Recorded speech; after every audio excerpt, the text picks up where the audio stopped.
Hello viewers, welcome to our channel Traxplorers dot com. कैसे हैं आप दोस्तों? आज इस वीडियो में हम आपको लेकर चलेंगे माँ वैष्णो देवी दरबार की यात्रा पे। माँ वैष्णो देवी श्राइन की यात्रा के लिए आपको कहाँ से यात्रा शुरू करनी है और कैसे आपको आगे बढ़ना है, कौन कौन से स्टेप्स हैं जो फॉलो करने हैं, उस सब की जानकारी आपको इस वीडियो में मिलेगी। तो दोस्तों, आप हमारे साथ बने रहिएगा क्योंकि ये हमारा अपना पर्सनल एक्सपीरियंस है जहाँ हम माँ वैष्णो देवी के दर्शनों के लिए गए थे। सबसे पहले हमने अपनी यात्रा शुरू की थी अमृतसर स्टेशन से, जहाँ पर माँ वैष्णो देवी के दरबार को जाने के लिए कटरा तक जो बस सर्विसेज हैं बहुत ज़्यादा अवेलेबल हैं और उनमें से भी सबसे बेस्ट जो है रिव्यू के अकॉर्डिंगली हमने चूज़ किया था तो वो थी भवानी ट्रैवल्स। और उस बस सर्विस से आप एसी, नॉन एसी, स्लीपर कोई भी कैटेगरी से आप सफ़र कर सकते हैं। हमने रात में सफ़र शुरू किया था करीब 10:30 बजे और स्लीपर एसी ली थी हमने बस, और हमारी डबल स्लीपर थी और उसका किराया था 900 रुपये। और इस भवानी ट्रैवल्स ने हमें सुबह 5 बजे कटरा स्टेशन में पहुंचा दिया था। कटरा स्टेशन पहुंचकर आप चाहें तो वहां से बस स्टैंड से आसपास काफ़ी सारे होटल फैसिलिटीज़ अवेलेबल हैं। इवन फॉर 2 to 3 आवर्स के लिए भी आपको रूम फैसिलिटी अवेलेबल हो जाती है। तो आपकी चॉइस है कि आप वहाँ पे रेस्ट करना चाहते हैं या फिर जस्ट थोड़ा सा रिफ़्रेशमेंट लेकर आप आगे सफ़र के लिए जाना चाहते हैं। हमने तो सिर्फ 1-2 घंटे के लिए एक रूम फैसिलिटी ली थी 500 रुपये में, ताकि हम फ्रेश वगैरह हो जाएं, और फिर हम निकल पड़े थे आगे भवन के दर्शन के लिए। और उसके लिए आपको सबसे पहले एक रजिस्ट्रेशन के लिए आपको रजिस्ट्रेशन काउंटर पे जाके टिकट कटवानी होती है। उसके लिए आपको पहले पहुंचना होता है। उस टिकट के द्वारा ही आपको यात्रा के लिए एंट्री मिलती है। तो अभी हम आपको बता दें कि इसमें लेटेस्ट ये है कि जो ये टिकट जो मैं बता रही हूँ, यात्रा पर्ची कही जाती है, वो पहले एक ही काउंटर होता था, लेकिन अब वहाँ पे 2 काउंटर पे अवेलेबल है और आप इजीली, मतलब आपको ज़्यादा लंबी लाइन में नहीं लगना पड़ता है और आप अर्ली अगर जाएंगे तो आपको पहले मिल जाएगी। तो उसके बाद हमारी यात्रा शुरू होती है। ये यहाँ पे जैसे आप देख रहे हैं, ये सामने ये एंट्री पॉइंट है। यहाँ पे ये फ्रिस्किंग पॉइंट कहा जाता है। यहाँ आपकी यात्रा पर्ची चेक होती है, प्लस आपके जो बैगेज है, लगेज है, उसके सारी सिक्योरिटी चेकअप के बाद ही आपको आगे बढ़ने दिया जाता है। और यहाँ पे एक इम्पॉर्टेंट बात मैं बताना चाहूँगी कि जो आपकी यात्रा पर्ची वन टाइम आपने जो कटवाई है, तो वो आपकी 6 आवर्स तक वैलिड रहेगी एंट्री पॉइंट के लिए। अगर आप उससे लेट जाते हैं तो आपको फिर से दोबारा नई यात्रा पर्ची कटवानी पड़ेगी। और यात्रा पर्ची के लिए आपको कोई खास फॉर्मेलिटी करने की ज़रूरत नहीं है। जस्ट आपका वो एक फ़ोटो खींचेंगे, जो ऑनलाइन कंप्यूटराइज फ़ोटो होगी, जो उनके पास रिकॉर्ड होगा। जस्ट आपको अपना एज एंड नेम एंड जहाँ से आप आए हो वो बताना होता है, दैट्स इट। और यहाँ फिर हम जैसे ही हमने यात्रा पर्ची कटवाई, उसके बाद हम फ्रिस्किंग पॉइंट से होकर गुजरे। तो अंदर जाके अब जैसे ये सारा आप रास्ता देख रहे हैं, आपको यही रास्ता सारा दिखने वाला है। यहाँ पे आपको जगह जगह पे कितने सारे मंदिर मिलेंगे देखने को, बहुत ही खूबसूरत हैं। आप चाहें तो वहाँ पहले दर्शन कर सकते हैं, पर हमारा मोटिव यहाँ पहले था कि पहले हम भवन के लिए जाएं, तो वापसी में देखेंगे। तो हम पहले सीधा आगे ही बढ़ते गए।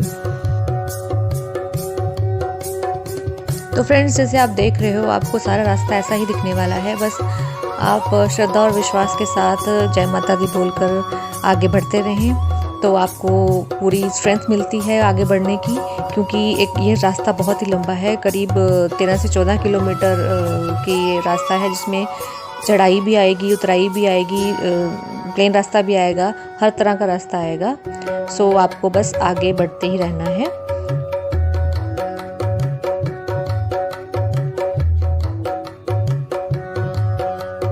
और यहाँ जैसे आप देख सकते हैं, यहाँ पे 2 मार्ग जा रहे हैं, हेमकोटी मार्ग और हाथीमथा मार्ग। आप कोई भी फॉलो कर सकते हैं। अल्टीमेटली इन्होंने भवन को ही पहुँचना है। बस फ़र्क इतना ही है कि जस्ट डिस्टेंस का फ़र्क है, 1-2 किलोमीटर के डिस्टेंस का फ़र्क है। और हालांकि हमने हेमकोटी मार्ग चूज़ किया था क्योंकि वो 1-2 किलोमीटर कम था।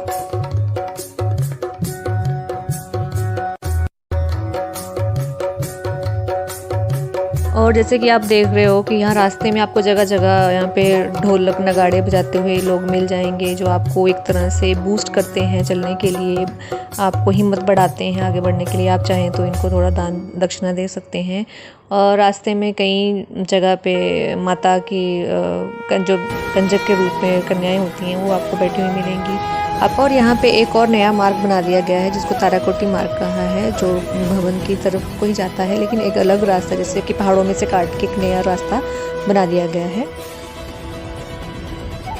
और ऐसे ही आपको रास्ते में बीच बीच में बहुत ही खूबसूरत नज़ारे देखने को मिलेंगे। ब्यूटीफुल सीनरी जो रास्ते में बनी है, भवन है, मंदिर है, ऐसे बहुत सारे आपको रास्ते में देखने को मिलेंगे। और रास्ते में जो आपको कितनी सारी यहाँ शॉप्स दिखाई दे रही हैं, यहाँ से आप अपनी ज़रूरत के हिसाब से सामान ले सकते हैं। जैसे कि यहाँ पे बहुत सारे रास्ते में लोग एक लाठियाँ लेकर चलते हैं ताकि आपको चढ़ने में आसानी रहे, वो यहाँ पे सब अवेलेबल हैं। इवन जो लोग मुश्किल लगती है जिनको चढ़ाई करने में, वो लोग यहाँ से घोड़ा या फिर पालकी वगैरह जो है वो हायर कर सकते हैं। और ये हम पहुँचे हैं स्नान घाट में, जो कि बाणगंगा के नाम से जाना जाता है। यहाँ पे लोग पवित्र स्नान कर लेते हैं। और यहीं पे हमने हॉल्ट लिया था थोड़ा सा, और क्योंकि हमने सुबह से अब चले जा रहे थे, हमने यहाँ पे ब्रेकफास्ट किया था यहीं पास के यहाँ पे भोजनालय में। ब्रेकफास्ट करने के बाद फिर हम आगे नेक्स्ट फिर से अपने सफ़र के लिए चल पड़े। और ये हमने सीढ़ियाँ फॉलो की थी, जो कि 526 की संख्या है जिनकी, और हमने ये रूट फॉलो किया था। चाहे तो आप इन सीढ़ियों को फॉलो कर सकते हैं, या तो आप सीधा रास्ता जो चल रहा है उसके थ्रू, चढ़ाई के थ्रू जाएं। तो फ़र्क बस इतना है दोस्तों कि अगर आप ये सीढ़ियाँ फॉलो कर लेते हैं तो आपका थोड़ा सा डिस्टेंस किलोमीटर्स में कम हो जाएगा, क्योंकि सीढ़ियाँ सीधा ही जैसे बिना घुमाए ले जाएगी ऊपर, बल्कि आपको दूसरे रास्ते से जाना होगा। अगर सीधे रास्ते से तो आपको थोड़ा घुमावदार रास्ते से आना पड़ेगा, थोड़ा डिस्टेंस ज़्यादा हो जाएगा। बट यह है कि थकावट पूरी होती है इनमें 526 सीढ़ियाँ चढ़ने में। आपको बहुत हिम्मत और ज़ोर लगता है, लेकिन अगर आप कोई भी जैसे हृदय रोगी हैं या कुछ और कोई प्रॉब्लम है किसी को चढ़ने में, तो आप ये ना फॉलो करें, आप सिंपल दूसरा रास्ते से ही जाएं। और ये देखिए हमने बीच में हमें ऐसे आपको काफ़ी ऐसे बकरियां मिल जाएंगी, जो कि यहाँ आपको रास्ते में कहीं जगह जगह खड़ी हुई मिलेंगी। और यहाँ पे हम काफ़ी थक चूर गए थे, लेकिन फिर भी हिम्मत नहीं आ रही, और माता का नाम लेकर हम बढ़ते गए ऊपर तक। और यहाँ पहुँचकर फिर थोड़ा सा यहाँ पे आपको जैसे प्यास भी लग जाएगी जाहिर है, तो यहाँ पे ऐसे हम पानी के लिए रुके। ऐसे आपको पीने के पानी के रास्ते में बहुत जगह, मतलब 1-2 किलोमीटर की दूरी पर आपको अवेलेबल होंगे। इसमें कोई आपको घबराने की बात नहीं है कि पानी की कमी रहेगी। और वैसे तो हम कई बार माँ वैष्णो देवी की यात्रा के लिए गए हैं, लेकिन ये वाला सफ़र हमारे लिए बहुत इंपॉर्टेंट था, क्योंकि इस सफ़र में हमारे साथ हमारी Karen first time Mata Rani के भवन के लिए हमारे साथ पैदल यात्रा कर रही थी। और ये बहुत ही बड़ी बात थी, क्योंकि यहाँ पे सभी ऑलमोस्ट बड़े बड़े लोगों को भी हमने देखा है कि उन्होंने पालकी या घोड़े का इस्तेमाल किया है। और बच्चों के लिए यहाँ पे तो इस बार हमने देखा कि एक प्रैम, जो आपको ये सामने दिख रही है, प्रैम का एडिशन हमें मिला कि बच्चे प्रैम में लेकर जाए जा रहे थे। तो ये बहुत ही हमारे लिए इम्पोर्टेंट यात्रा थी।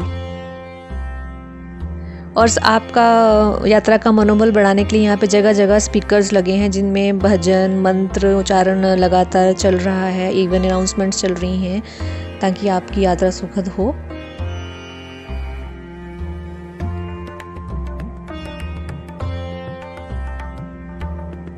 और बीच बीच में यहाँ पे चेक पोस्ट भी आती हैं, जहाँ पे फिर से आपकी चेकिंग होती है।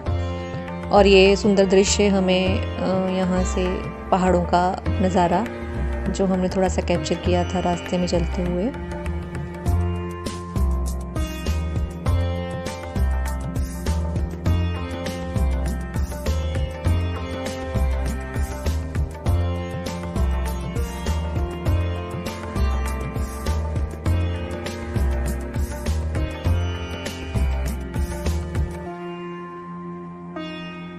और यहाँ से अब नेक्स्ट हमारा पॉइंट बनता है सांजी छत, जहाँ पे हम अब पहुँचने वाले हैं आगे। और यहाँ पे ही आप पोनी स्टैंड भी है, उससे पहले यहाँ पे आप जो पोनी और जो घोड़ा जो है वो हायर कर सकते हैं। और फिर हम यहाँ पहुँच गए हैं सांझी छत पे। यहाँ पे आकर हमने लंच किया था। यहाँ पे भोजनालय हैं, पानी के काउंटर हैं। यहाँ पे थोड़ा ब्रेक लेके खाना खाया था। यहाँ पे जैसे लिखा है भोजनालय हेमकोटी। तो यहाँ से फिर आगे भवन का रास्ता चलता है। और एक बात है कि यहाँ सारे रास्ते में जगह जगह पे वॉशरूम वगैरह की भी फैसिलिटी अवेलेबल है। ये सांझी छत से जो नज़ारा देखने को मिलता है, नीचे कटरा है, ऊपर ये पहाड़ों का, और यहाँ से जो रास्ता पूरा जो भवन को जाता है वो सारा नज़ारा आप सामने देख रहे हैं। लंच ब्रेक के बाद फिर से हम आगे बढ़ने लग गए।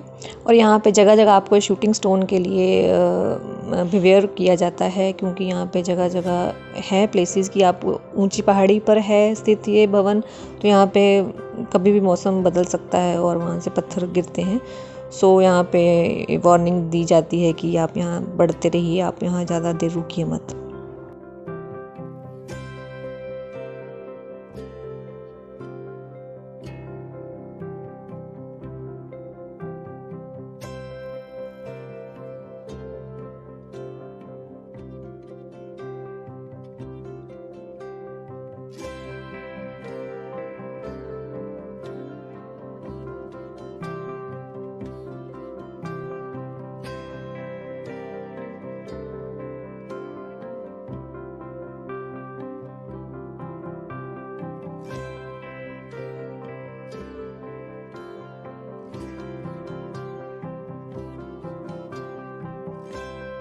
यहाँ से अब हमारा भवन का रास्ता बस 3 किलोमीटर तक का रह गया है।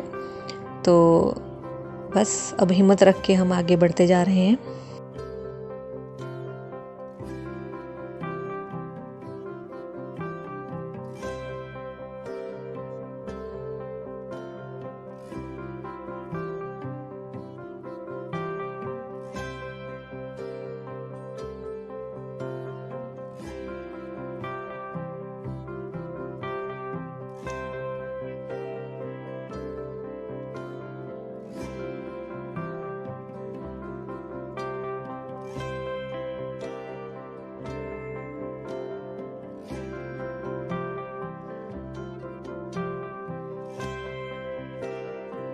बकरियों के अलावा यहाँ पे बहुत सारे बंदर और लंगूर भी आपको देखने को मिलेंगे। जाहिर है यह पहाड़ी रास्ता है तो यहाँ पे लोग तो होंगे ही।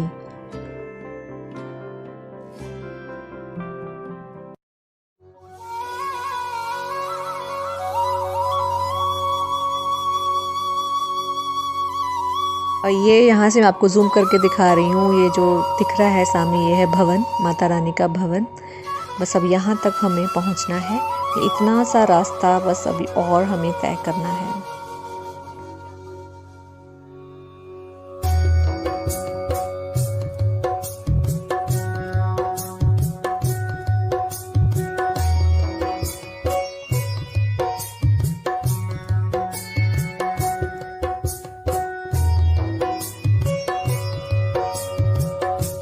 बस अब सिर्फ 750 मीटर की दूरी पे भवन है।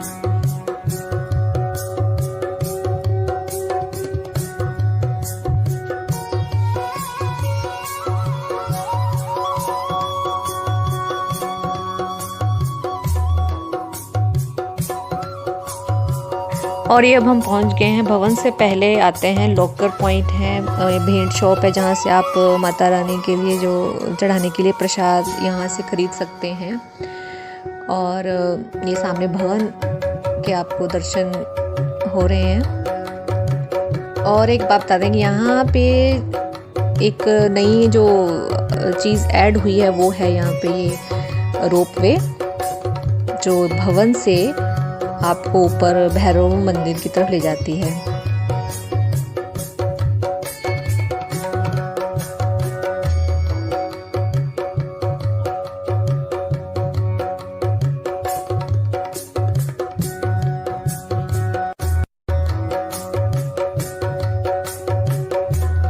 सबसे पहले हमने यहाँ पे भेंट शॉप से प्रसाद जो है उसकी पर्ची कटवाई थी और फिर आगे हम बढ़ रहे थे लॉकर्स के लिए। यहाँ पे 3 लॉकर पॉइंट्स हैं। एक तो ये भेंट शॉप के पास था जो लॉकर पॉइंट 1 है, इसके अलावा 2 और आगे हैं। तो हम यहाँ लॉकर 1 में बहुत ज़्यादा भीड़ थी, तो आप चाहें तो आगे जो लॉकर नंबर 2 और 3 हैं वहाँ पे भी जाके आप अपना सामान जो है लॉकर में रखवा सकते हैं।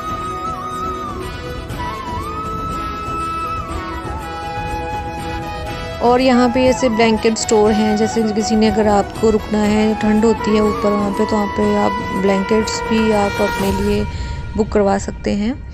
और यहाँ भवन के लिए यहाँ पे एंट्री गेट्स डिफरेंट है। आपको ये ध्यान से चेक करके जाना है, क्योंकि बहुत सारे यात्री हमें यहाँ दिखे हैं जो सीधा ही आगे बढ़ते गए भवन की तरफ, लेकिन आप दर्शन नहीं कर सकते, वहाँ से एंट्री नहीं है। आपकी एंट्री पीछे से ही होगी, उसके लिए लाइन अलग से बनी होती है। वहीं से ही आप, जैसे जाली वाले आपको दिख रहे हैं यहाँ पे साइड में, इनके थ्रू ही अंदर जाया जा सकता है। पर हमने बहुत सारे यात्री देखे जिनको इतना नहीं पता था, वो बाहर की तरफ से जा रहे थे, तो वहाँ से दर्शन नहीं होते हैं। तो आपको अंदर की जो जाली वाले रास्ता है उसके थ्रू अंदर जाके ही आपको दर्शन होंगे, क्योंकि आगे जाके आपके चेकिंग भी होती है, तभी आपको एंट्री मिलती है। क्योंकि लॉकर में आपको सारा सामान रखना होता है, आपका फ़ोन तक वहाँ पे रखा जाता है, कोई भी लेदर की बेल्ट या स्मार्ट वॉच वगैरह कुछ भी नहीं आप लेके जा सकते हैं। हाँ, भवन के बाहर हमें ये शिव जी की गुफा का भी एक हमें मिला था पॉइंट, लेकिन इसकी 100 सीढ़ियाँ हमें नीचे जाना पड़ना था, तो ऑलरेडी हम बहुत थक चुके थे, तो हम ये स्किप कर दिया। लेकिन अगर आप जाना चाहें तो आप जा सकते हैं वहाँ पर दर्शन करने के लिए। और यहाँ से भी ये एग्ज़िट पॉइंट है। अब भवन की हमारे पास हम वीडियो शूट नहीं कर सके, क्योंकि वहाँ पे कुछ भी अलाउड नहीं है, जैसे कि मैंने आपको बताया। और ये भवन के बाहर जब आओगे तो यहाँ पे एक सोवेनियर शॉप है, जहाँ से आप सोवेनियर ले जा सकते हैं। भवन में माता रानी के दर्शनों के बाद हमने आकर ये बाहर फिर जब अपना लॉकर से सामान ले लिया, तो अपने यहाँ हमने थोड़ी सी वीडियो बनाई थी बाहर, भवन के बाहर से पहाड़ की, जो आप यहाँ देख सकते हैं।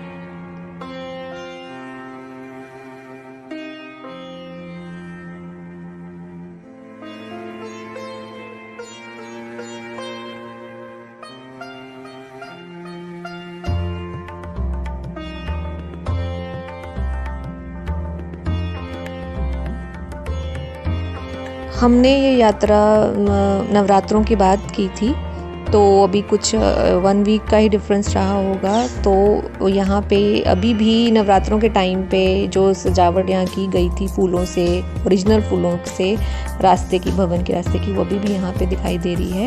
हालांकि जब हम वहाँ पहुँचे थे तो थोड़े थोड़े वो सब उतार रहे थे, लेकिन फिर भी थोड़ा बहुत जो बचा था वो हमने कैप्चर करने की कोशिश की, जो कि बहुत ही खूबसूरत था।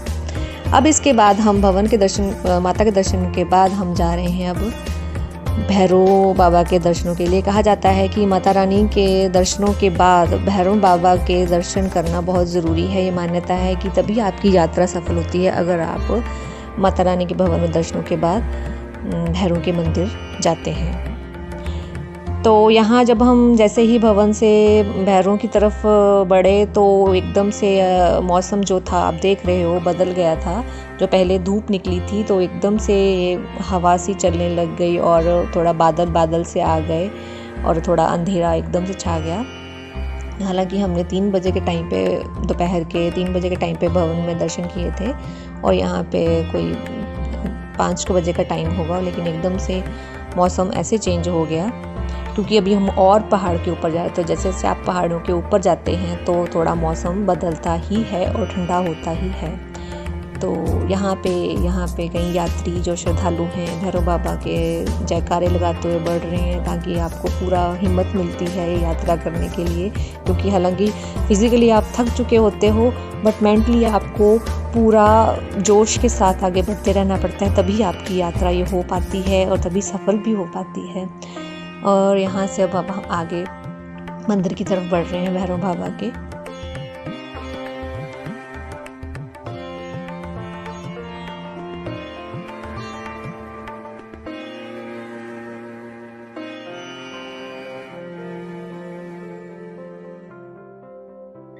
और ये देखिए अब यहाँ पे बहुत ही खूबसूरत सनसेट का नज़ारा जो देखने को मिला है।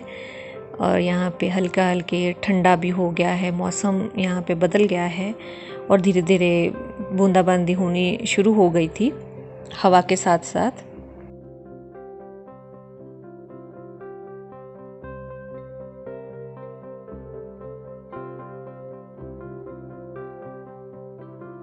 ये यहाँ पे थोड़ी देर रुक कर सनसेट का थोड़ा सा हमने नज़ारा कैप्चर करने की कोशिश की। और हवा भी चल रही है जो एकदम ठंडी हो गई थी। मतलब आप समझ सकते हैं कि पहले नीचे एकदम थोड़ा गर्मी वाला मौसम था, धूप थी, और यहाँ पे एकदम से ठंडा ठंडा हो गया था। और यहाँ ऊपर पहुँचते पहुँचते यहाँ पे आपको भेंट के लिए शॉप्स मिल जाएंगी भैरव बाबा के लिए, जहाँ पे अलग तरह से भेंट मिलती हैं आपको, जो यहाँ से लेते हैं। जैसे इसमें तेल मिलता है सरसों का, साथ में कपड़ा होता है, काला काला धागा होता है जो वहाँ पे चढ़ाया जाता है। और हाँ, यहाँ पे कैरन की ख्वाहिश थी कि मुझे यहाँ से एक कड़ा चाहिए, कड़ा लेना है, तो हमने उसकी यहाँ पे मनोकामना पूरी की कि हाँ हम ऊपर जाके लेंगे।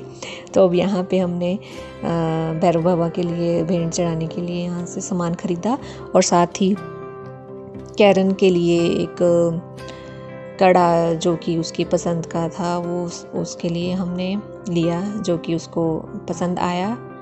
और देखिए उसने पहना और ये खुश है काफ़ी।